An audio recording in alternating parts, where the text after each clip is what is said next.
अपनी भागदौड़ भरी जिंदगी में अपनी सेहत पर ध्यान देना भूल जाते हैं। वहीं इस बदलते मौसम में अक्सर हम सभी को एलर्जी हो जाती है और हम सर्दी जुकाम की चपेट में आ जाते हैं। वहीं इनसे बचने के लिए हम अपनी कई तरह की मेडिसिन का भी सेवन करते हैं जो काफ़ी नुकसानदायक भी हो सकती हैं। लेकिन क्या कभी आपने सोचा है कि जुकाम खांसी के कारण हमें साइनस के शिकार भी हो सकते हैं? नहीं तो हम आपको बता दें कि बार बार जुकाम होने से साइनस की भीतरी सतह, गाल, आईब्रो की हड्डी के पीछे वायु कोशिकाओं में सूजन आ जाती है। बताते हैं हम आपको कि इसके लक्षण की बात करें तो इस दौरान बार बार होने वाली सर्दी, खांसी, जुकाम, गला खराब होना।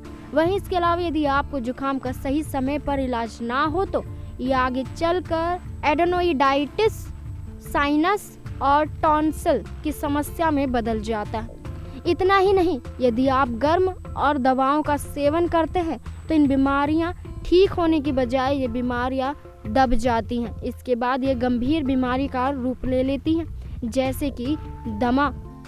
वहीं यदि आपको बार बार छींक आ रही है तो आपको साइनस हो सकता है। जी हाँ, नमी, ठंडी हवा, मदिरा और इत्र के कारण साइनस बढ़ सकता है।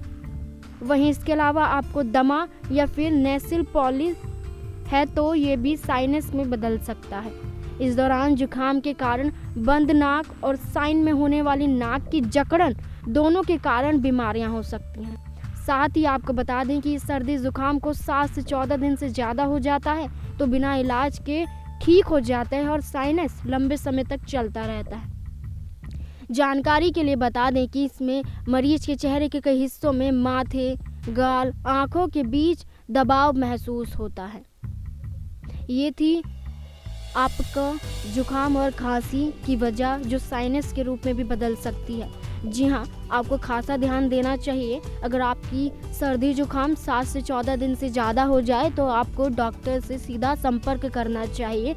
ये छोटी सी सर्दी जुकाम आपको बड़ा मर्ज दे सकती है। जी हाँ, जैसे कि साइनस जैसी बीमारी, दमा जैसी भी आपको हो सकती है। इसलिए सर्दी जुकाम को नज़रअंदाज ना करें और सीधा डॉक्टर के पास जाएं। अगर आपको लगता है कि आपका फेस थोड़ा सूजने लग रहा है, अगर आपको सर्दी जुकाम है, अगर आपको हवा से या आपको इत्र से या आपको ठंडी हवा से ऐसा महसूस होता है कि आपको बार बार छींकें आ रही हैं, तो इसको आप हल्के में बिल्कुल मत लीजिएगा, सीधा डॉक्टर के पास जाइएगा, वरना ये बड़ी बीमारी बनने में देर नहीं लगाएगा। क्यूरिन हेल्थ डेस्क से प्रांशी की रिपोर्ट।